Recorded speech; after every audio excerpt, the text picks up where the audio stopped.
বিদ্যাকে প্রাণে মারার হুমকি দিলে শ্রাবণকে উচিত শিক্ষা দেয় রাজদীপ চ্যাটার্জি। হ্যাঁ বন্ধুরা, এমনটাই দেখা যাবে। বিস্তারিত জানতে ভিডিওটিতে লাইক দিয়ে চ্যানেলটি সাবস্ক্রাইব করে শুরু থেকে শেষ অবধি দেখতে থাকো। গল্পের শুরুতেই দেখা যাবে বিদ্যা রাজদীপের জন্য রান্না করে রাজদীপকে খেতে দিলে তখন রাজদীপ বলতে থাকে, আমি আমি তোমার রান্না করা খাবার খাবো না। তখন তখন বিদ্যা বলতে থাকে, এখন সবার সামনে বলছেন, সবাই খেয়ে উঠে গেলে তখন তো আবার চুরি করে অবশ্যই খাবেন, তাই না শ্বশুর মশাই? এই কথা শুনে রাজদীপ বলতে থাকে, তুমি কি বলতে চাইছো? হ্যাঁ, কি বলতে চাইছো? আমি কেন তোমার তোমার রান্না করা খাবার খাবো বলো তো? তখন এই কথা শুনে দেখা যায় বিদ্যা বলতে থাকে, ও খান না আপনি আমার রান্না করা খাবার, তাই তো? তখন তখন দেখা যায় পৃথা বলতে থাকে, বিদ্যা কথায় আছে না, ঠাকুর ঘরে কে? আমি তো কলা খাইনি, তোমার শ্বশুর মশাই। তুমি যখন উপরে উঠে যাবে, আমরা সবাই থাকবো না, তখন চুরি করে খাবে আর বলবে খাবারটা তো বেশ ভালো হয়েছে।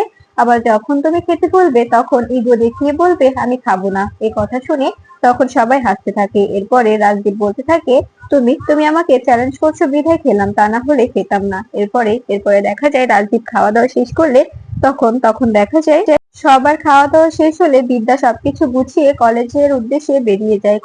কলেজে আসলে তখন তখন দেখা যায় শ্রাবণের বন্ধুরা বিদ্যাকে অপমান করতে থাকে আর বলতে থাকে, প্রফেসর বিবি, আপনি তো এই কলেজের মাথায় বসতে চলেছেন, আপনার স্টুডেন্টদের সঙ্গে আপনি এত বড় বেইমানি কি করে করলেন বলুন তো?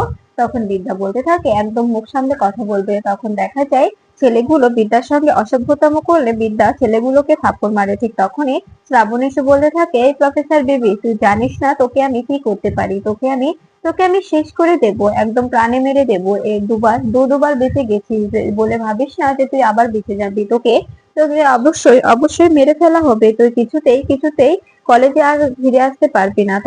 তখনই দেখা যায় বিদ্যার পাশে ঢাল হয়ে দাঁড়ায় রাজদীপ চ্যাটার্জি। রাজদীপ বলতে থাকে, শ্রাবণ, অনেক হয়েছে, অনেক হয়েছে। তুমি তুমি ওর সঙ্গে এভাবে কথা বলতে পারো না। তুমি হয়তো ভুলে যাচ্ছ যে এটা তোমার দিদি হয়। তখন এটা শুনে অবাক হয়ে যায় সবাই, কলেজের সবাই। রাজদীপের ব্যবহার দেখে বলতে থাকে, এটা কি ব্যবহার দেখছি মিস্টার রাজদীপ চ্যাটার্জি? উনি তো দেখছি পুরোই চেঞ্জ হয়ে গেছে। তখন শ্রাবণ বলতে থাকে, কি ব্যাপার মিস্টার রাজদীপ চ্যাটার্জি, আপনি দেখছি রং পাল্টাচ্ছেন, আপনি বিদ্যার হয়ে কথা বলছেন? তখন এই কথা শুনে দেখা যায় তখন রাজদীপ বলতে থাকে, বিদ্যার হয়ে কথা বলছি না, আমি বলছি যে ওটা তোমার দিদি হয়, দিদিদের সঙ্গে সম্মান দিয়ে কথা বলতে হয়, উনি তো তোমার গুরুজন আর এই কলেজের প্রফেসর। তখন তখন দেখা যায় এটা দেখেও ভুল বুঝে স্টুডেন্টরা বলতে থাকে, দেখেছো, এখন তো প্রফেসর বিবি রাজদীপ চ্যাটার্জি পুত্রবধূ, এখন তো ওনারা দুজন একসঙ্গে মিলে আছে, তাই না?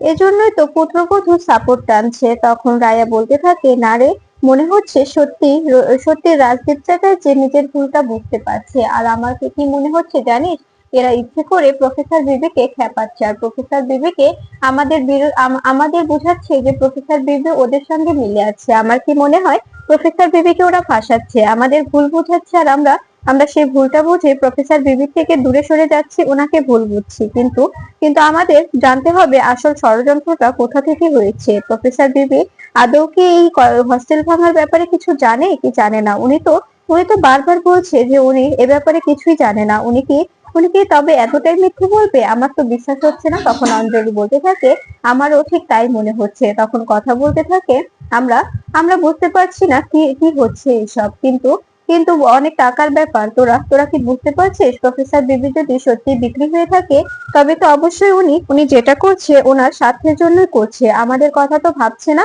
আমরা তবে কি করে প্রফেসর বিবিকে বিশ্বাস করি বল? তখন এ কথা শুনে দেখা যায় রায়া ও অঞ্জলি বলতে থাকে আমরা সত্যটা উদ্ঘাটন করার চেষ্টা করব।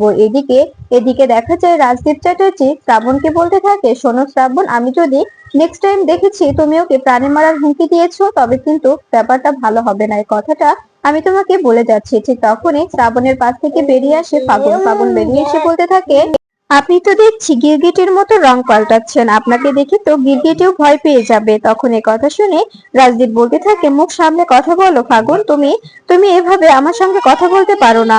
সত্যি বলতে কি জানো, তোমার কোনো সহবোধ বোধ নেই। তোমাকে তোমাকে তোমার বাবা মা ঠিকভাবে শিক্ষা দিতে পারেনি। গুরুজনদের সঙ্গে কিভাবে কথা বলতে হয়, কি বলতে হয়, সেটা সেটা তুমি আর শ্রাবণ দুজনের একজনও জানো না। তোমাদের তোমাদের জীবনে জীবনে কোনো শিক্ষা দীক্ষাই নেই, তাই না ফাগুন? তখন ফাগুন বলতে থাকে, আপনি কিন্তু আমাকে অপমান করে কথা বলছেন, আপনি বুঝতে পারছেন?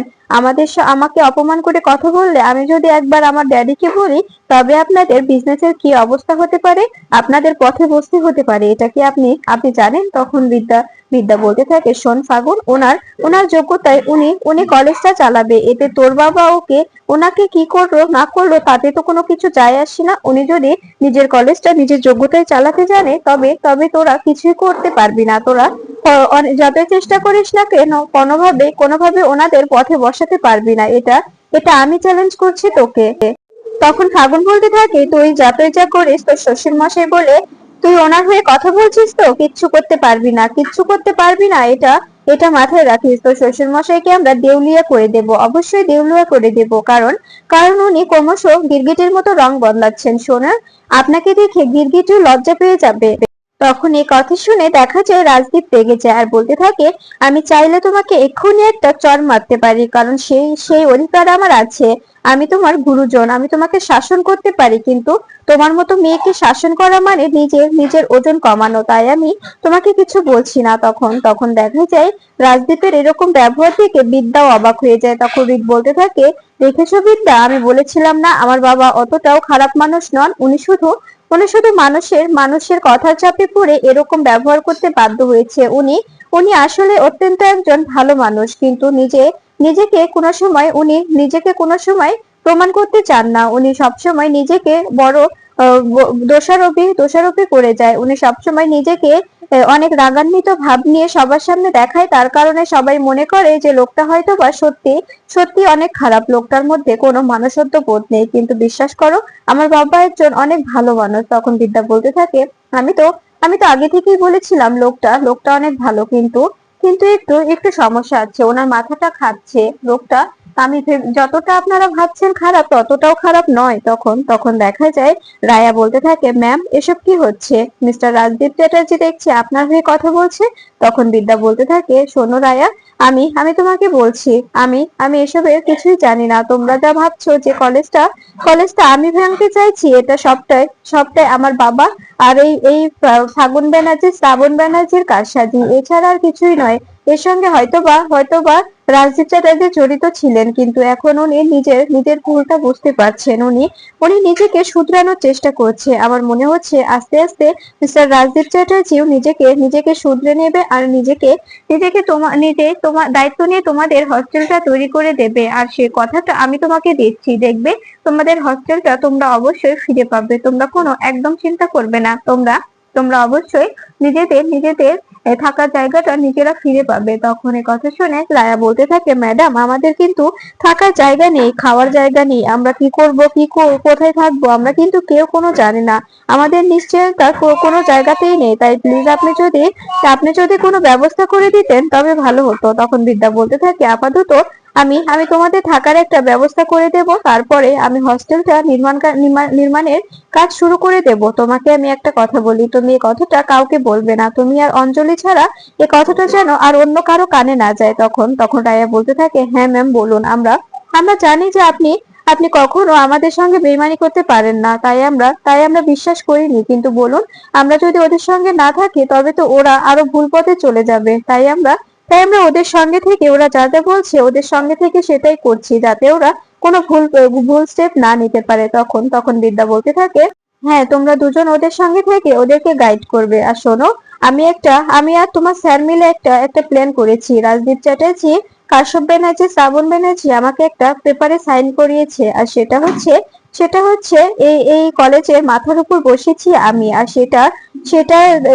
সেটা তোমাদের সামনে দেখাবে, যাতে আমাকে তোমরা ভুল বোঝো, কিন্তু তোমরা তোমরা মাথায় রেখো ওটা ওদের প্ল্যান। কিন্তু আমিও সেই পেপারের ভিত্তিতে এটার মাথায় বসবো। ওরা চাইবে যে একাডেমি তৈরি করতে, কিন্তু আমি তো এই কলেজের মাথায় বসে আছি, তাই আমি চাইবো ওখানে হস্টেল তৈরি করতে। আর হস্টেলটাও ওই রাজদীপ চ্যাটার্জি আর কাশ্যপ ব্যানার্জির টাকাতেই তৈরি হবে। তোমাদের স্বপ্ন আমি ভাঙতে দেব না, কিছুতেই তোমাদের স্বপ্ন ভাঙবে না, তোমাদের স্বপ্ন স্বপ্নই থাকবে। তখন এই কথা শুনে রায়া বলতে থাকে, ম্যাম আপনি কিন্তু আমাদের কথা দিচ্ছেন যে আমাদের আমাদের হস্টেলটা আপনি আবার নতুন করে নির্মাণ করে দেবেন, এই কথাটা যেন মাথায় থাকে। আমরা কিন্তু কোথাও যেতে পারছি না, আমাদের থাকার মতো কোনো জায়গা নেই, আমাদের কোনো আশ্রয়স্থল স্থল নেই। তখন তখন রিক বলতে থাকে, তোমরা তোমাদের ম্যামের উপর ভরসা রাখতে পারো রায়া। রায়া, অঞ্জলি, তোমাদেরকে আমরা বিশ্বাস করি, তোমরা দুজনে আমাদের বিশ্বাসের মর্যাদা অবশ্যই রাখবে। আর তোমরা দুজনে কিন্তু সকল স্টুডেন্টদের গাইড করবে, ওদেরকে কোনো ভুল পথে যেতে দেবে না। তোমরা দুজনে ওদেরকে বোঝাবে, ওদেরকে সবকিছু সবকিছু বোঝাবে, ওদের দুজনকে সবকিছু সবকিছু তোমাদের দুজনকে আমরা বলে দিলাম। কিন্তু তোমরা তোমরা যদি সবটা ওদেরকে বলে দাও, তবে তবে হয়তোবা ওদের মধ্যে কেউ একজন ওদের কানে সবটা দিয়ে দিল, তবে তো ব্যাপারটা ঘটে গেল, তাই না?